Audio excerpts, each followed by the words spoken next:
Mesdames, Messieurs, bonsoir. Bienvenue à ce nouveau numéro de l'Heure Éco, votre rendez-vous économique. Ce soir, nous vous proposons un programme dédié à un secteur clé de l'économie algérienne, l'industrie agroalimentaire.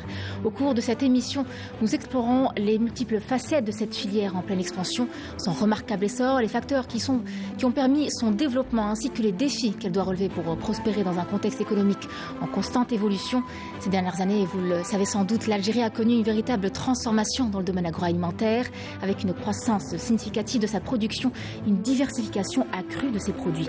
Nous vous parlerons justement des raisons qui ont conduit à cette dynamique positive, aux mesures qui ont été prises pour soutenir cette industrie vitale. Nous aborderons également des sujets tels que l'intégration de la chaîne de valeur, la création de passerelles entre l'université et le monde économique, les perspectives d'exportation vers les marchés internationaux et bien d'autres encore.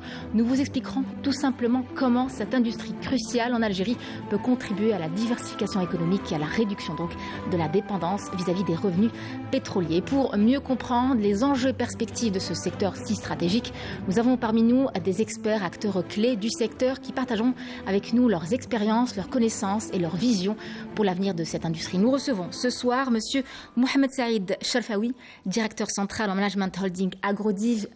Bienvenue à vous. Merci de l'invitation. Merci à vous d'avoir accepté notre invitation. Aujourd'hui, Monsieur Moustapha Youkenen, directeur industriel des productions des huiles et corps gras chez Cevital, une des entreprises leaders dans le secteur agroalimentaire en Algérie. Merci d'être des nôtres aujourd'hui. Merci pour l'invitation. Je vous en prie. Nous sommes également ravis de recevoir Monsieur Abdelnour Yesli, responsable de l'incubateur Agroval à l'École supérieure des sciences de l'aliment et industrie agroalimentaire. Merci d'être des nôtres ce soir, Monsieur Yesli.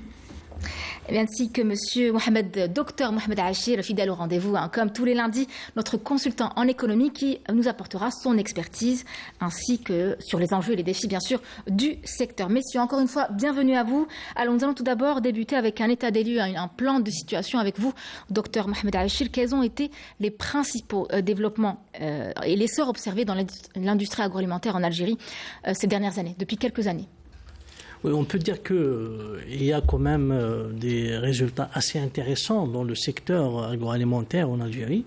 C'est vrai qu'il y a eu une période un peu difficile qui coïncidait avec la pandémie de la Covid-19, mais selon les statistiques, il y a quand même une reprise de la croissance économique de ce secteur depuis l'année 2021 et 2022. C'est un secteur qui participe dans la création de la valeur ajoutée globale, qui participe aussi dans la création d'emplois et qui crée tout un effet d'entraînement aussi pour d'autres secteurs. C'est un secteur aussi qui est très représenté par la petite entreprise et la moyenne entreprise, la PME. Mais aussi, on a certains leaders aussi, des grandes entreprises ou des champions carrément dans le secteur. Donc l'agroalimentaire est un secteur qu'on pourrait même considérer comme stratégique pour la diversification de l'économie algérienne, mais aussi pour la sécurité alimentaire. C'est un secteur à très forte valeur ajoutée qui crée aussi cette passerelle avec le secteur qui est très important, qui est l'agriculture. Aujourd'hui, l'agriculture est là à 35 milliards de dollars de valeur ajoutée. Donc, je sais très bien que le secteur reste toujours en deçà de sa capacité de transformation de la matière agricole ou bien des produits agricoles, les fruits, les légumes et toutes les filières. Donc, mais en tout cas, ce secteur connaît également une certaine professionnalisation et l'émergence d'un certain nombre d'entreprises qui maîtrisent parfaitement leur domaine, leurs produits. Donc on peut dire que c'est un secteur prometteur pour l'économie algérienne, pour sa diversification, mais qui reste encore en deçà de ses capacités, de ce potentiel, effectivement. Qui est aujourd'hui avéré. Effectivement, qu'il y a un potentiel très important. Donc, on doit encore renforcer davantage, c'est-à-dire l'apport de ce secteur à la valeur ajoutée globale de notre économie, du PIB, et comme vous l'avez bien dit dans votre introduction, donc justement pour sortir de cette dépendance vis-à-vis des hydrocarbures. Des revenus pétroliers, absolument. Alors, Monsieur Sharfaoui, donc, quels sont les facteurs clés qui ont contribué à ce développement de l'industrie agroalimentaire en Algérie? Merci encore une fois de l'invitation. Merci à vous. Je voudrais, si vous permettez, rappeler très succinctement Agrodiv, la société, la holding Agrodiv auprès du consommateur, qui la connaît principalement sous le nom, je vais faire juste un petit historique si vous permettez, très rapide. Absolument. Donc Agrodiv, c'est l'ex-SN-Sympac, beaucoup plus connu auprès du consommateur sous cette appellation, donc la Société nationale des semoules juste à l'indépendance de l'Algérie, puis érigée en Ériade. Puis, donc, société holding créée donc, suite à la restructuration du secteur public marchand en date du 23 février 2015. Comme vous le savez, la société holding est une entreprise publique économique donc qui relève du ministère de l'Industrie et ses missions principales sont la production, la transformation céréalière. La production, donc, elle a élargi en fait son portefeuille. Elle a débuté avec la transformation céréalière pour aller les dernières années et les derniers mois vers donc la production. Elle a repris certaines entités donc de production telles que la production d'huile, la production de boissons. Donc je citerai les marques qui ne sont pas donc l'huile Safia qui est donc détenue par la société holding Agrodiv, les boissons Ngaous. Nous avons également dans le portefeuille, hormis donc en plus des 6 filiales céréalières, une filiale de distribution donc des produits donc de l'entreprise. L'entreprise, si vous voulez, le laboratoire central accrédité, puisque c'est bien beau de produire effectivement, mais notre société également s'assure de mettre sur le marché des produits qui répondent aux normes de qualité. Et c'est un travail de certification qui est fait de toute manière. Donc. Nous disposons également c'est le laboratoire qui est détenu dans le portefeuille de l'entreprise, c'est un laboratoire accrédité aux normes ISO 17025, et ce qui donne un petit peu plus de confiance auprès des consommateurs et auprès d'éventuels acheteurs potentiels dans un cadre d'exportation de produits. Vous savez que la qualité prend de plus en plus d'importance en matière de certification aux normes, en matière de protection des produits, donc tout un ensemble d'actions et de procédures que l'entreprise holding Agrodiv met en œuvre pour concourir à satisfaire l'ensemble de ses clients et des parties prenantes dans tous les processus. Votre question, si j'ai bien compris, s'articulait autour du rôle de notre société. Les facteurs qui ont contribué justement au développement de cette industrie. Les facteurs qui ont contribué sont en fait aussi la diversification. Bon, c'est pour ça que j'ai préféré refaire un petit historique de l'entreprise. C'est le cœur de métier. Raison, oui. Il y avait une raison en fait, c'était ça l'objet. La SN-Sympac, c'est un nom qui est ancré dans l'esprit du consommateur. Et donc le cœur de métier de tout temps, c'était la transformation des blés pour produire de la farine de la semoule, blé qui nous est approvisionné par le fournisseur connu sur le marché qui est l'OAIC, donc c'est notre fournisseur attitré. Et donc, si vous voulez, c'était un petit peu, j'ai fait le parallèle un petit peu avec votre question. C'était le rôle de notre entreprise, donc en plus de son cœur de métier, la diversification. Agrodiv actuellement, avec la supervision de notre président directeur général à la tête de l'entreprise, nous allons vers une diversification des actions et mettons en œuvre un ensemble de processus qui concourent en sus du produit en tant que produit vers des actions de service. Des actions, d'ailleurs, l'entreprise met en place aussi des actions de veille stratégique, de veille concurrentielle, de veille commerciale, pour un petit peu surveiller le marché, voir ce qui se fait. Et répondre à la demande. Voilà, voir ce qui se fait dans l'environnement immédiat de l'entreprise, pour répondre, encore une fois, rester à l'écoute permanente. D'ailleurs, on applique strictement les règles de la qualité qui vous disent de rester constamment à l'écoute du client et sinon, on fait des études, bien sûr, de marché, on fait des écoutes clients pour savoir si nous sommes tout le temps en phase avec les exigences des clients en matière de qualité, en matière d'attente, en matière de service. Un travail. Voilà. En tout cas, je reviendrai vers vous justement pour entrer un peu plus dans les détails de ce que vous dites, surtout concernant la qualité, c'est très important aujourd'hui. Dès qu'on s'adresse à un exportateur, dès qu'on veut exporter, on revient nécessairement vers la qualité. C'est une norme, c'est un passage obligé. Absolument. Alors, Monsieur Moustapha Youkounen, vous êtes donc, en rappel, un directeur industriel des produits, des productions des huiles et corps gras chez Cévital. Pouvez-vous nous parler aujourd'hui du climat des affaires actuelles en Algérie et de l'impact du nouveau code de l'investissement sur le secteur agroalimentaire? N'hésitez pas à faire un petit historique comme votre votre collègue M. Chalfaoui l'a fait. Parfait, j'allais le faire. Très bien. Donc, Civital, c'est un acteur majeur, important au niveau du marché national. Civital, dans sa stratégie de développement, c'est toujours basé sur une intégration en amont. C'est-à-dire, depuis 1998, Civital participe en tant qu'acteur au développement du marché national et local sur des produits de base, qui sont notamment l'huile et le sucre, et sur deux produits aussi destinés à la consommation directe, les boissons, les jus, les sauces. Si on devait parler d'un modèle d'intégration, parce que c'est un peu le thème de cette table ronde, si on devait parler de modèle d'intégration, dès le départ, notre stratégie, c'était l'intégration. C'est-à-dire on a commencé par les huiles raffinées en 1998, puis on a mis du raffinage pour ramener de l'huile brute, et dernièrement, comme vous l'avez constaté et vu, on vient d'inaugurer un grand complexe de taille mondiale pour la trituration des granules oléagineuses. Donc maintenant, pour le climat des affaires. Le climat des affaires en Algérie, je pense, à mon humble avis, sans être un expert de la chose, que la situation actuelle est peut-être l'une des phases les plus favorables depuis que j'ai commencé à être dans l'industrie. Il y a eu beaucoup de support. Si on prenait l'exemple du projet qu'on vient de lancer, on a eu beaucoup de support de la part, que ce soit des autorités locales au niveau de notre wilaya, que ce soit au niveau central. Donc ça encourage, disons, les acteurs comme Civital à aller de l'avant dans sa stratégie.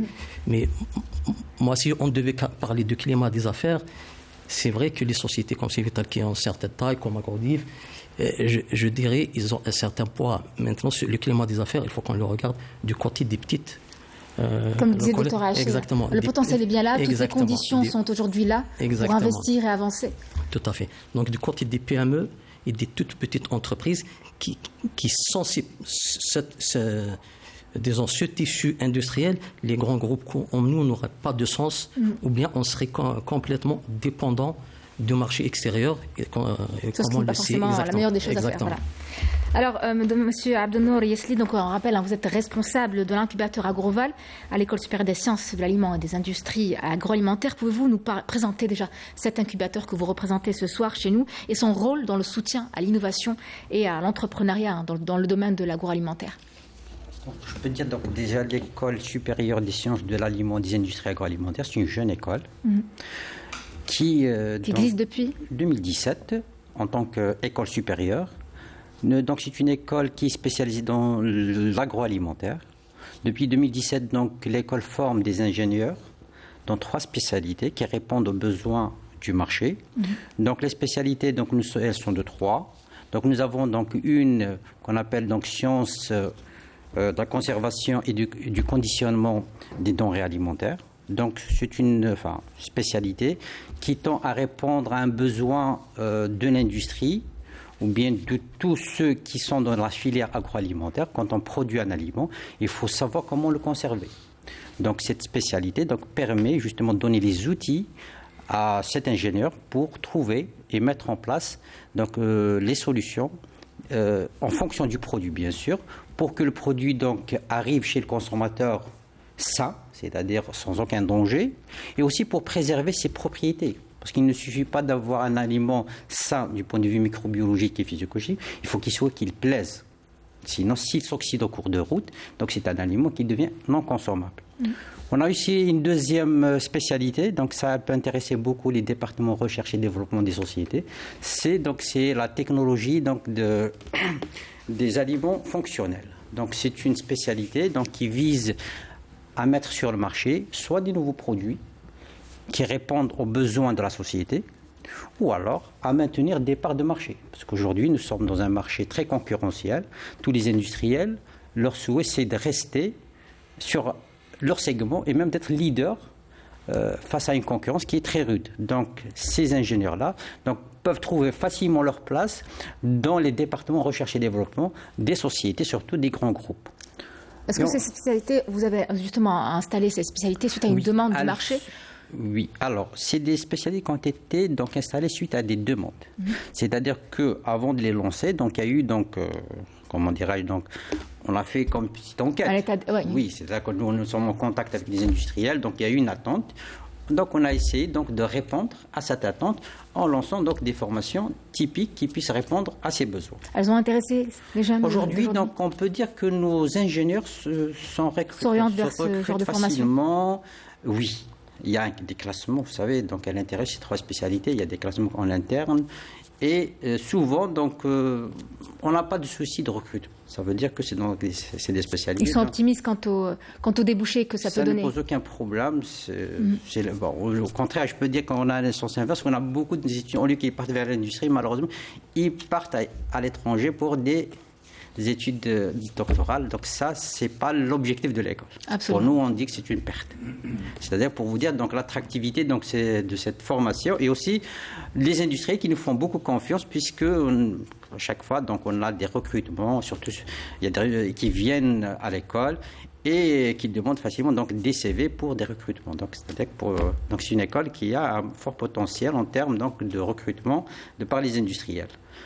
Enfin, on a la dernière spécialité, donc c'est une spécialité, donc c'est contrôle qualité analyse. Donc c'est une spécialité un petit peu, donc elle touche justement donc c'est une formation qui permet donc à l'ingénieur qui détient ce titre, donc de pouvoir suivre par exemple la qualité de la matière première, donc de voir ce que le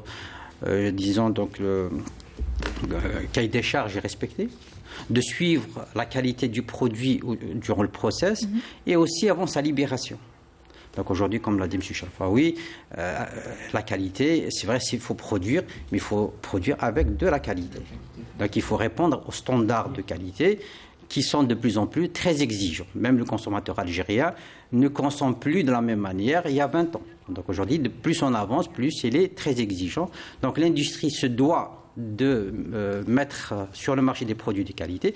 Nous, en tant qu'école, donc on se doit de mettre à la disposition donc de l'industriel des ingénieurs qui sont capables donc de fournir,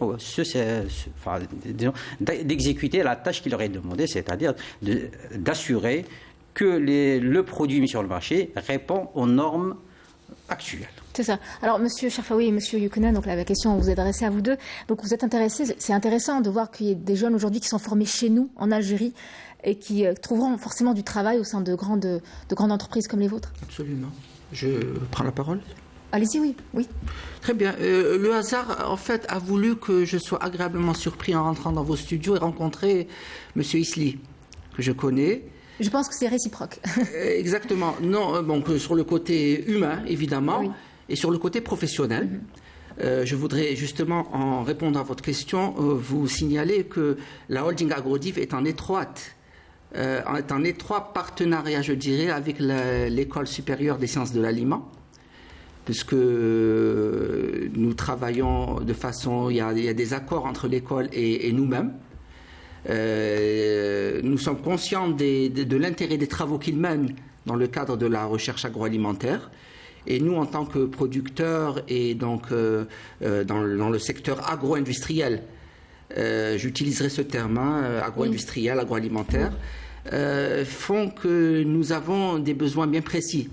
Je rebondirai sur le terme qu'a évoqué M. Isli en parlant de recherche et développement. Nous disposons donc justement ce point commun entre l'école et notre holding peut être représenté par justement la recherche, le concept de recherche et développement, puisque nous disposons d'un centre de recherche et développement. Des thématiques sont proposées par l'école et qui intéressent également fortement notre société holding. Et donc, nous avons créé, déjà depuis pas mal de temps, n'est-ce pas, M. Isli, des ponts entre... Et c'est là où on rejoint un petit peu le triptyque industrie, université et donc marché, formation.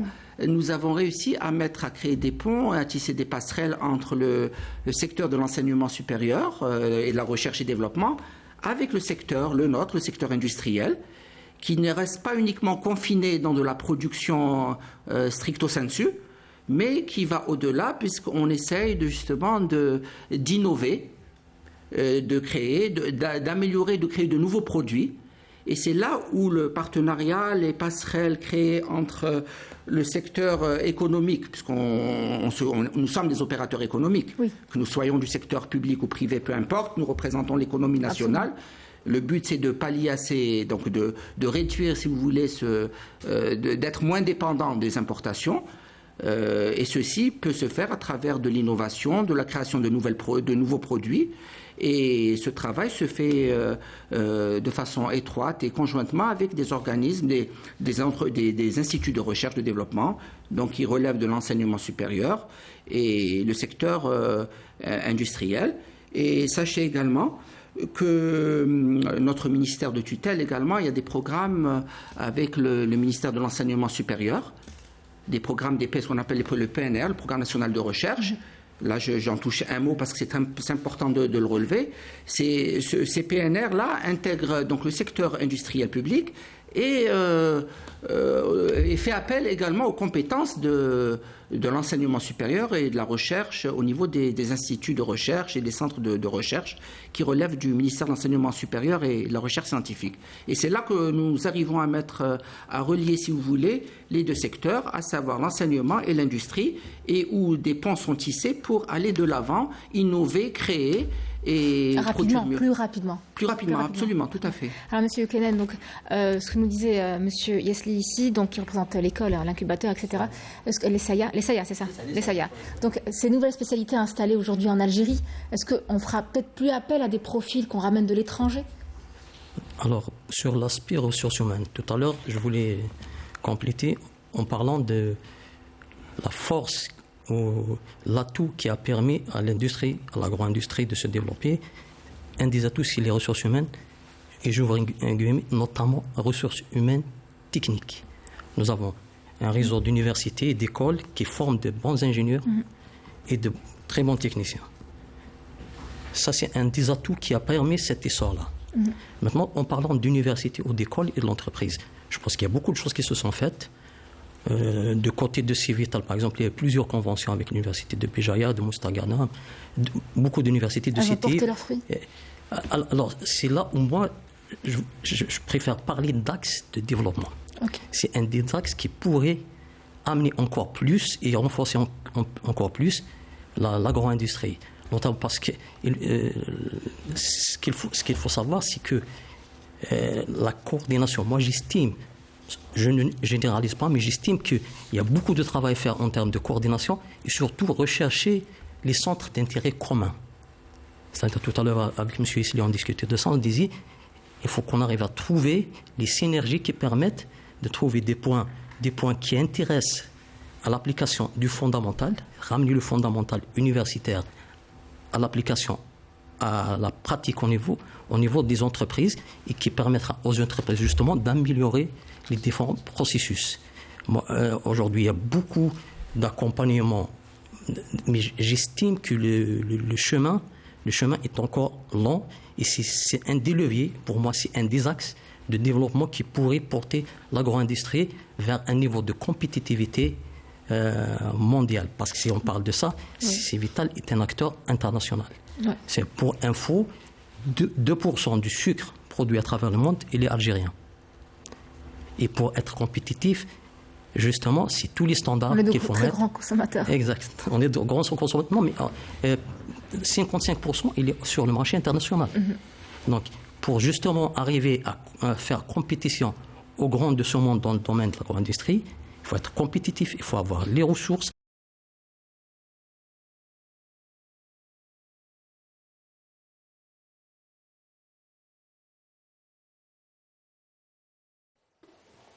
أعوذ بالله من الشيطان الرجيم بسم الله الرحمن الرحيم إن الصلاة كانت على المؤمنين كتابا موقوتا صدق الله العظيم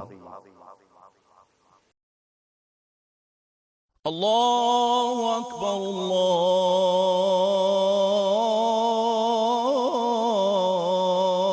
الله أكبر أشهد أن لا إله إلا الله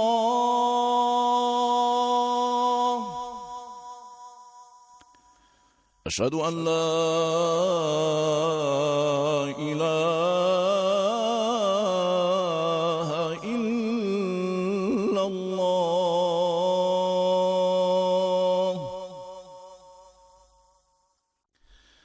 أشهد أن محمدا رسول الله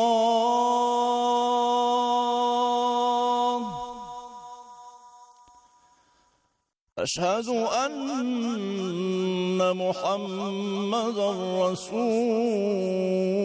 الله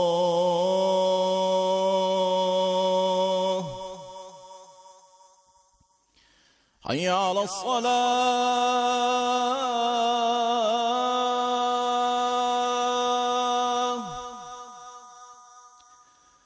حي على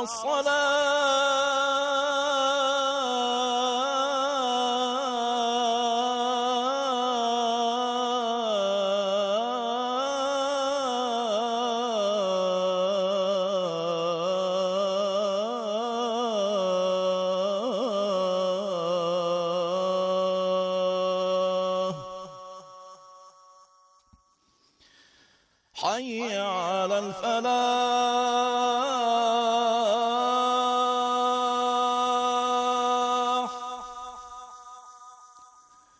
حي على الفلاح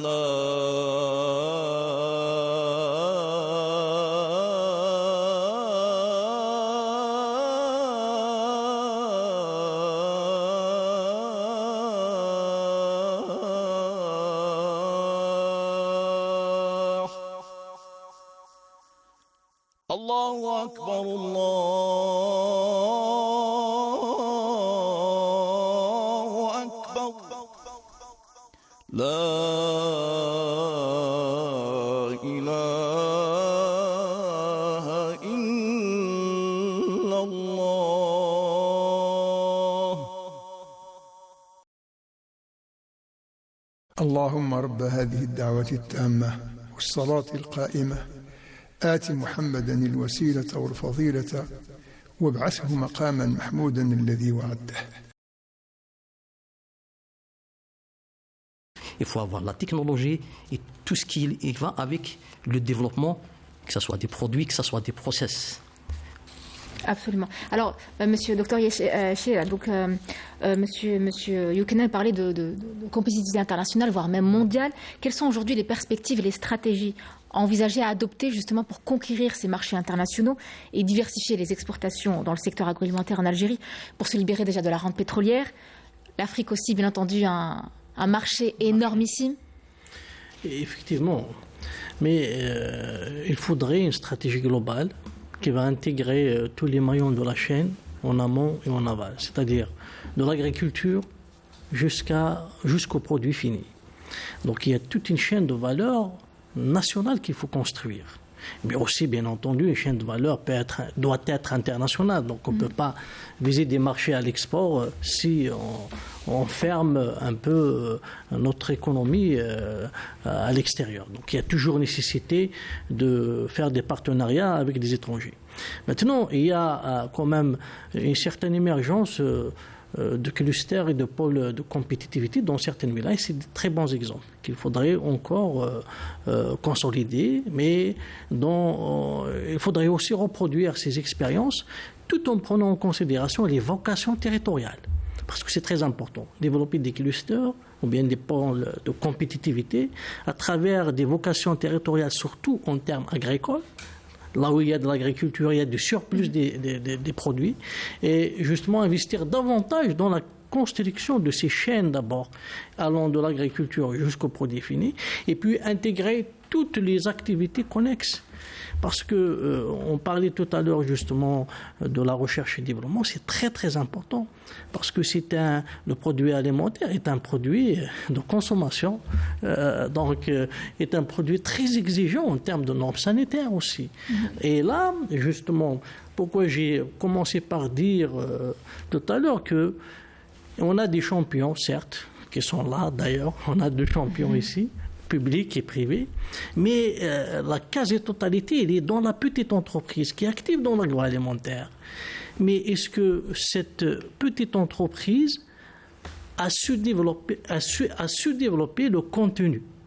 Nous avons réalisé une avancée considérable dans le contenant, c'est-à-dire l'emballage, etc. Il y a une avancée en termes de marketing. On a copié, on a appris un peu des marchés extérieurs, mais le contenu pose problème. Comment améliorer la qualité de ce produit, comme il a dit M. Sélé? Comment avoir un produit de qualité qui répond aux normes nationales, construire d'abord des normes nationales aussi. Avant de penser à exporter, donc répondre aux normes internationales. Et puis, bien sûr, il faudrait s'adapter aussi aux normes internationales, sinon c'est des barrières, on ne peut pas exporter, que ce soit pour l'Union européenne ou bien pour la ZLECAf, donc pour l'Afrique. Et produire en quantité, c'est-à-dire valoriser tout ce qu'on a comme potentiel de production agricole, produire en quantité et y aller aussi vers des produits maintenant très exigeants. Aujourd'hui, il y a quand même une tendance mondiale vers par exemple des produits moins nocifs, des produits moins chimiques, comme on dit, des produits moins industrialisés. Donc la tendance vers le bio.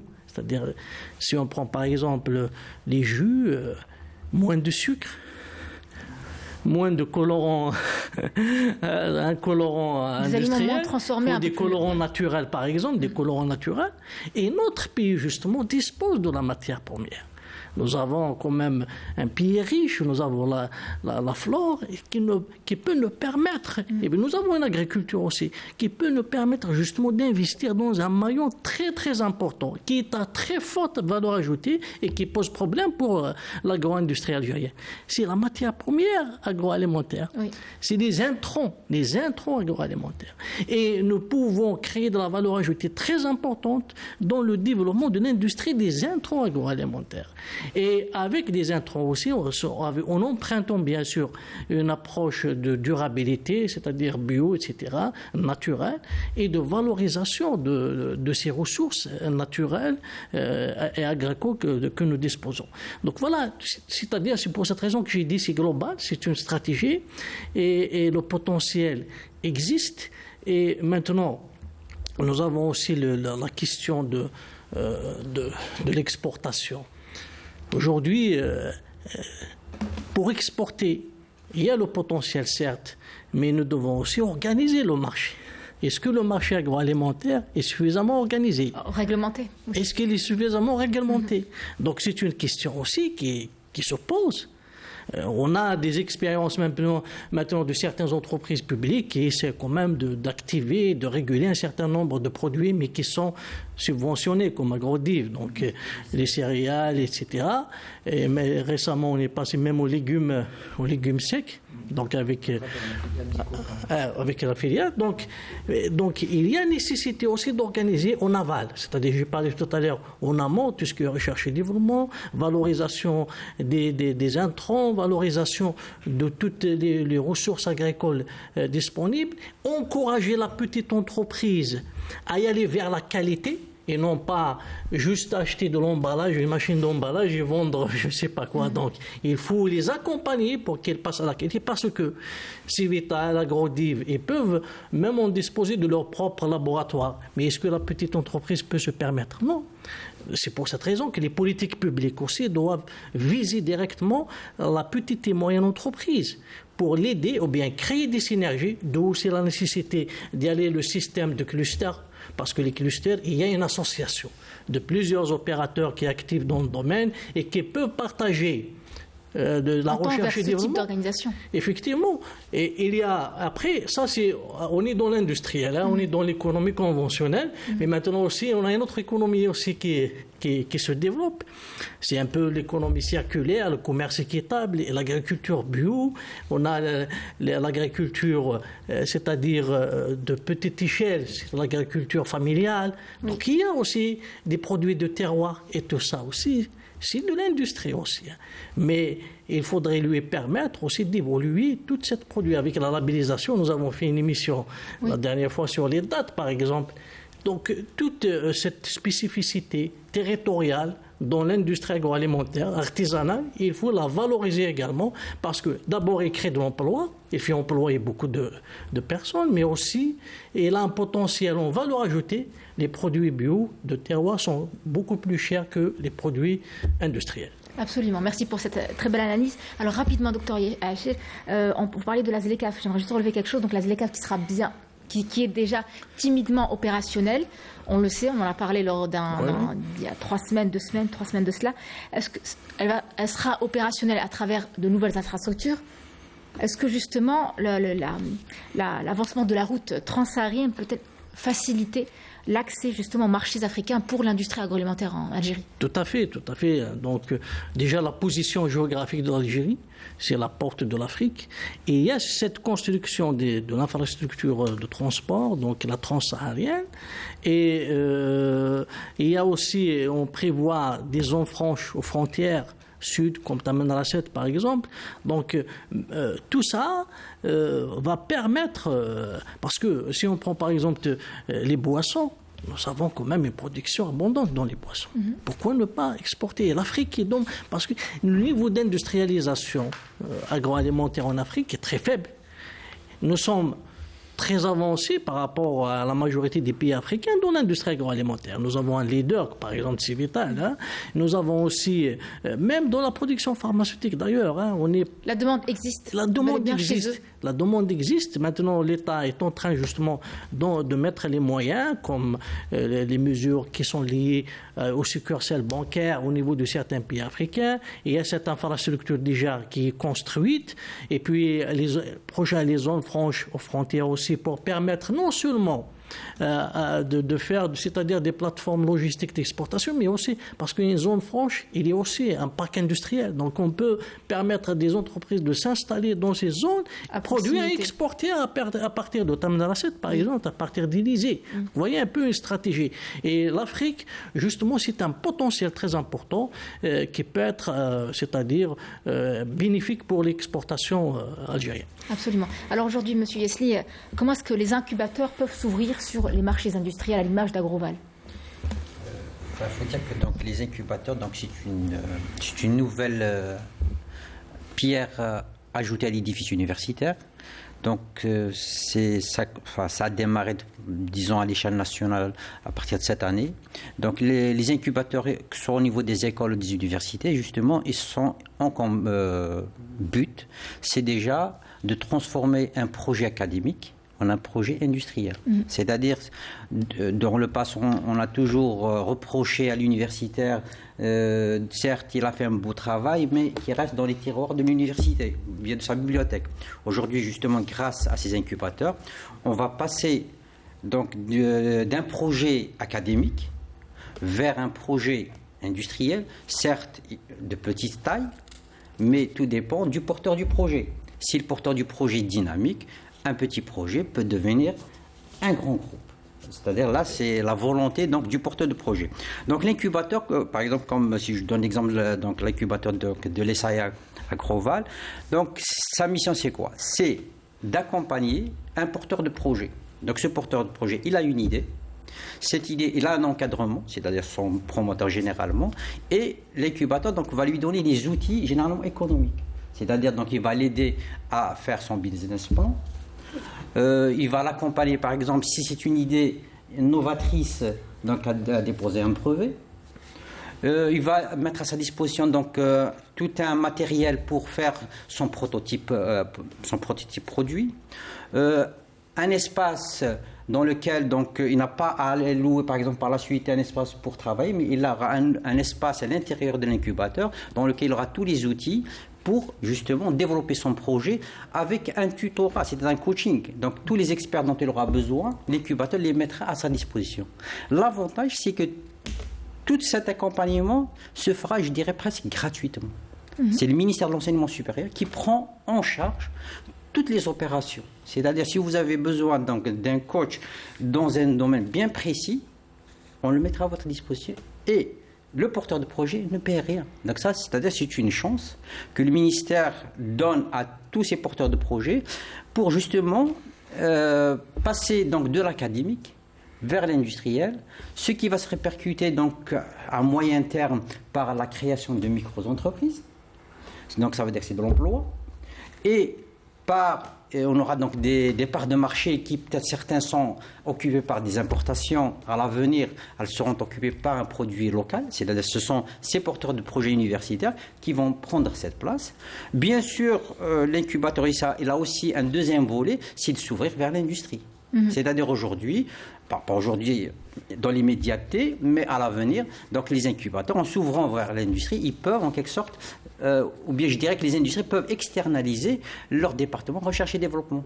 Au lieu qu'ils soient en interne, ils peuvent l'exporter vers ces écoles, avec un avantage, c'est que les écoles, même les universités algériennes, on dispose d'un matériel énorme, qui donc regroupé dans des plateformes. Aujourd'hui, grâce à MTK, donc qui regroupe donc toutes ces, c'est-à-dire qui maille toutes ces plateformes, donc on peut savoir dans quel endroit on a tel équipement pour développer ou bien analyser un produit. Voilà. Donc c'est-à-dire qu'aujourd'hui, donc il y a un maillage donc de ces plateformes de telle sorte que on peut répondre rapidement à des besoins grâce à une interface qui est l'incubateur. Est-ce que l'incubateur a proposé des solutions innovantes, révolutionnaires, qui répondent à certaines demandes de l'industrie agroalimentaire? Alors, de l'agro-industrie? Oui. À l'heure actuelle, c'est puisqu'on vient de débuter. Oui.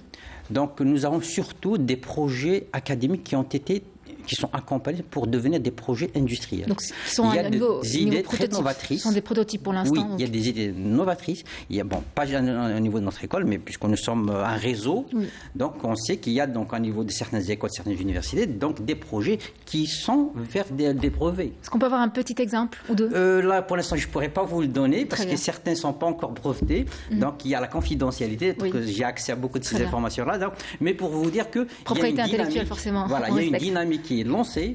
C'est une dynamique très positive puisqu'elle permettra donc déjà donc la création donc de la richesse. Donc toute société qui souffre, donc c'est de la richesse. Ça permettra aussi donc à cet universitaire de créer son propre emploi. Au lieu d'être un demandeur d'emploi, il devient créateur d'emploi.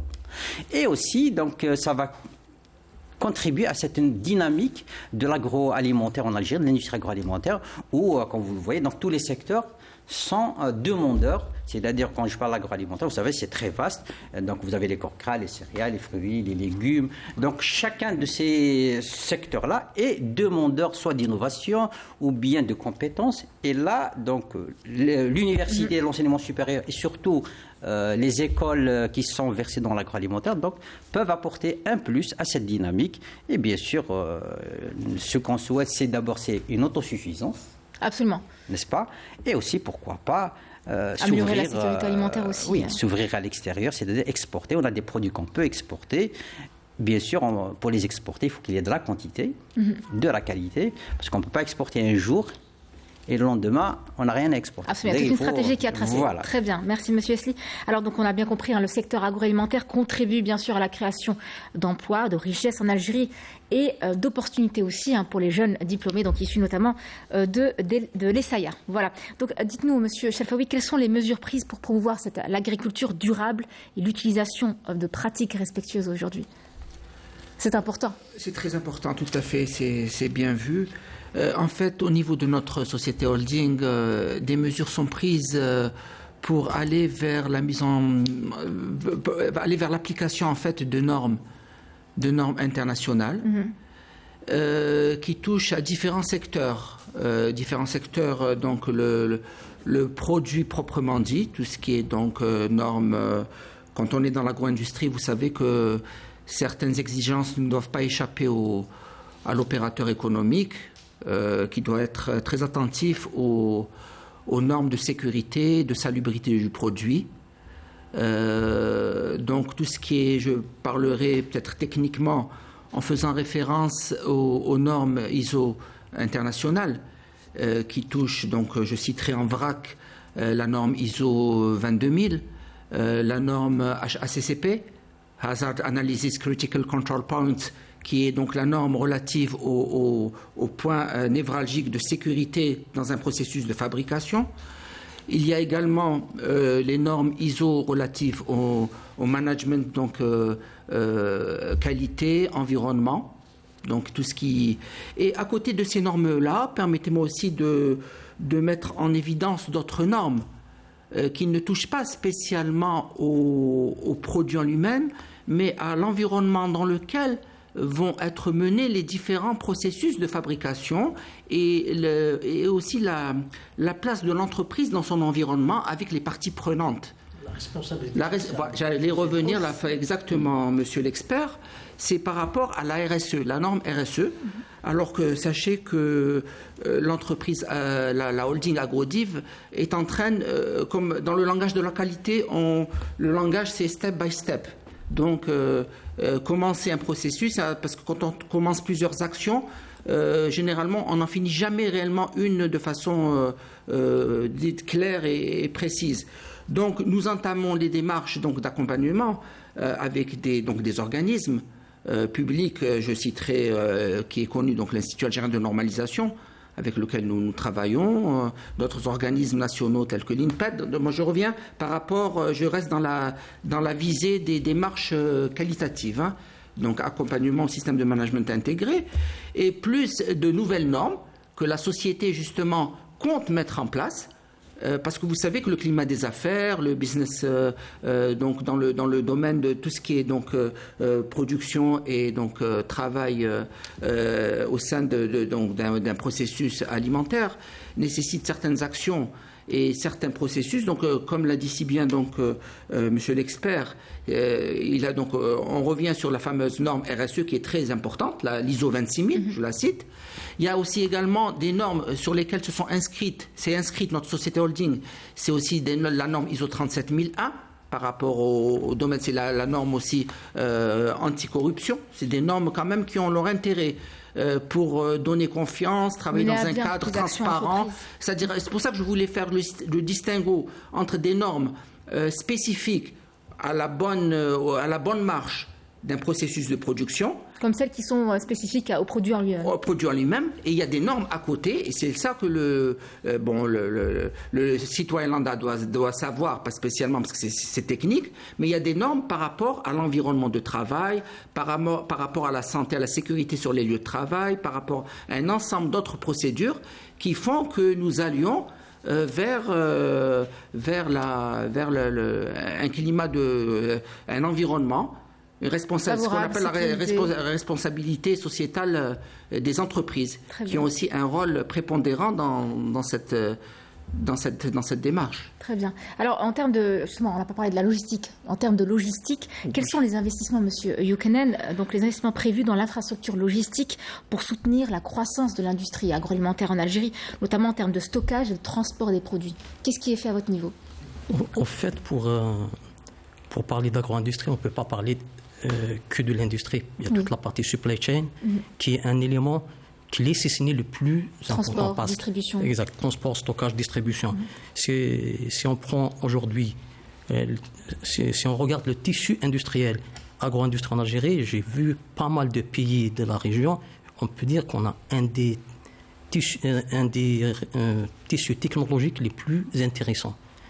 Maintenant, de part, justement, je dirais, les investisseurs algériens, qu'ils soient publics ou privés, ils ont fait le choix d'aller sur des technologies modernes, sur des outils de production de dernière génération. Honnêtement, quand on compare, que ce soit par rapport à nos voisins, même par rapport à des pays qui sont industrialisés depuis des décennies, on a cette plateforme technologique vraiment dont nous pouvons être fiers.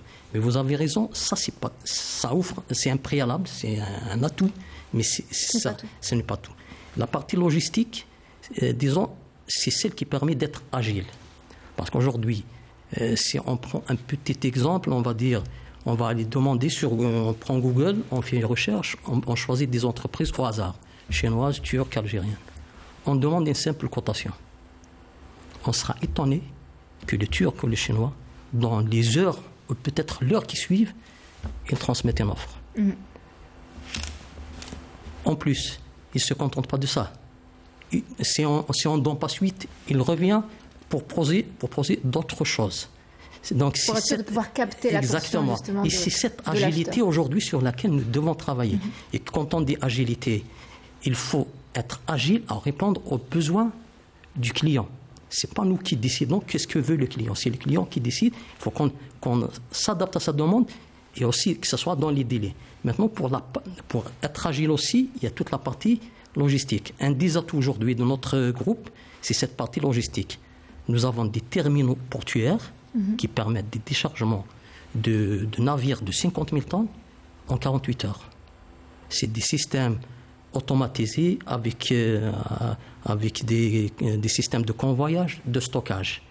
Aussi, nous avons tout un réseau de distribution, que ce soit transport, que ce soit plateforme, logistique.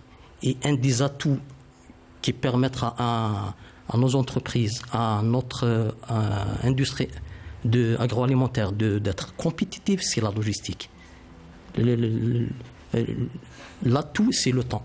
Absolument. Donc, il faut être efficace. Il faut être efficace, il faut être agile et réactif. Si on veut résumer la partie compétitive sur cet aspect-là. Et je pense qu'aujourd'hui, les infrastructures de base, l'État est en train de faire beaucoup d'investissements. Les autoroutes, la transsaharienne, le rail, le fret maritime. Qui seront très bénéfiques pour l'ASLECAF. Très bénéfiques. Maintenant, il faut qu'on l'accompagne par la réactivité, il faut éliminer les lourdeurs, il faut qu'on soit suffisamment agile parce que le client n'attend pas. Oui. Et quand on s'inscrit dans un marché international, notre ami a raison de citer toutes les normes sur lesquelles, à 90%, on est certifié, que ce soit le FSC 22000, que ce soit l'ISO 22000, le 9001, le 45000 qui est la SST Santé Sécurité au Travail. Au mois de juillet, on sera certifié. On a même une certification 22301, c'est le PCA, plan de continuité d'activité. Avec le Covid, on s'est rendu compte que tout devient fragile par un simple événement qui peut venir de Chine à des milliers de kilomètres. Donc il y a toute une stratégie pour permettre justement cette continuité d'activité et d'être toujours présent parce que c'est ce qui fait la différence. Aujourd'hui, si on prend un sucre algérien, une huile algérienne, un produit algérien, c'est pas sur le produit lui-même qu'on va dire non, notre produit est meilleur que l'autre, peut-être sur ça. Mais c'est un tout. C'est tout ce qui est autour et c'est aussi le prix. Absolument. Alors, donc il nous reste quelques minutes seulement. Vous l'avez dit, le temps passe très vite lorsqu'on est ensemble. Alors, Monsieur Esli, dites-nous, dernier tour de table, est-ce que comment se fait la relation entre entreprise et école à votre niveau? Alors, étant une jeune école, donc nous n'avons pas suffisamment de recul, mais... Vous avez sûrement une stratégie. Oui. Alors, notre stratégie actuellement que nous sommes en train de développer, ce sont donc grâce à des conventions. À l'intérieur des conventions, donc nous développons, il y a un dialogue direct avec l'industriel sur les préoccupations. C'est-à-dire il y a des industriels ont un certain nombre de soucis que nous prenons en charge. C'est-à-dire donc généralement au niveau de soit développer un produit ou bien des fois au niveau d'un process. Donc je peux donner un petit exemple. Donc on a un industriel qui voulait réduire un intrant qui coûte un peu cher. Donc il voulait ça. À quel pourcentage que je peux réduire tout en préservant les qualités de mon produit. Donc il y a eu un travail qui a été fait où effectivement donc on pouvait aller jusqu'à 30% de réduction sans pour autant nuire à la qualité du produit. Donc là c'est un exemple d'une relation de recherche pratique entre une demande d'un industriel et la réponse de l'école. Donc c'est un exemple. Mais à l'avenir, je pense, grâce à cette interface incubateur, donc il y aura les échanges, ça va être très dense, et on pourra apporter un plus aux industries pour soit solutionner des problèmes concrets ou alors les accompagner en termes de formation. Très bien, merci. Monsieur Haché. Il faudrait, à mon avis, développer à la fois cette agro-industrie à grande échelle qui nécessite des investissements, des technologies, de la logistique effectivement, donc d'une taille critique. Même si avec ça aussi qu'on va pénétrer facilement les marchés africains, les marchés européens, asiatiques, parce que nous avons quand même des avantages très importants. Et c'est ça qui construira une compétitivité durable. Mais aussi, il ne faut pas négliger la petite entreprise qui fait beaucoup de travail. La petite entreprise, il faut l'accompagner. Les produits de terroir aussi, il faut les valoriser, il faut les labelliser, il faut les protéger, il faut créer toute une valeur sur le marché international avec le produit algérien. Très bien, absolument. Monsieur Chalfaoui. Oui, je pense qu'en travaillant main dans la main, entreprise, secteur, donc enseignement supérieur, on doit arriver à la finalité. Je pense que le débat fort intéressant qui a eu lieu entre nous s'intègre en fait dans la sécurité alimentaire du pays. C'est-à-dire qu'il y a une vision stratégique à long terme, prônée notamment par M. le Président de la République et donc les pouvoirs publics, pour aller vers cette sécurité alimentaire, pour essayer de permettre justement d'éviter, et aussi on parle de développement durable, laisser aux générations futures commencer à travailler dès maintenant pour que les générations futures puissent trouver quand même un terrain favorable. Un terrain favorable, absolument. Et donc nous, entreprises publiques, y travaillons, coopérons et restons bien sûr ouverts à toute coopération fructueuse avec les collaborateurs du secteur privé, avec l'enseignement supérieur, avec l'appui aussi de nos experts à travers leurs conseils judicieux pour aller de l'avant. Très bien. Merci. Monsieur Kenen, rapidement, un dernier mot. Moi, je dirais que nous avons les atouts nécessaires pour faire de l'Algérie une plateforme agroalimentaire mondiale. Et nous avons les compétences. Et je pense qu'on va juste devoir travailler sur l'organisation, se structurer en filière, en organisation, et je pense que ça ira vraiment très vite. Très bien. Merci. Voilà, nous arrivons au terme de cette émission. Je remercie nos invités de nous avoir éclairés sur le sujet. Quant à vous, qui nous suivez, merci pour le suivi. Je rappelle que nous avions sur ce plateau Monsieur Mohamed Saïd Chalfaoui, directeur central management holding Agrodiv. Merci d'avoir été des nôtres. Monsieur Youkanad Mustafa, également des nôtres, directeur industriel des productions des huiles et corps gras chez Cevital. Monsieur Abdnour Yesli, responsable de l'incubateur Agroval à l'école supérieure des sciences de l'aliment et industrie agroalimentaire. Merci d'avoir été des nôtres. Docteur Mohamed Yacher, toujours des nôtres, notre consultant en économie. Merci pour cette saison, puisque oui, c'est le dernier numéro de cette belle saison. Et puis, alors un grand merci à toute l'équipe, rédactrice en chef, technicien, script et l'équipe, toutes les personnes qui ont œuvré ici, que ce soit ici au studio ou en régie. Merci d'avoir fait en sorte que tout se déroule dans les meilleures conditions. Je vous souhaite une excellente soirée avec la suite de nos programmes et à très vite.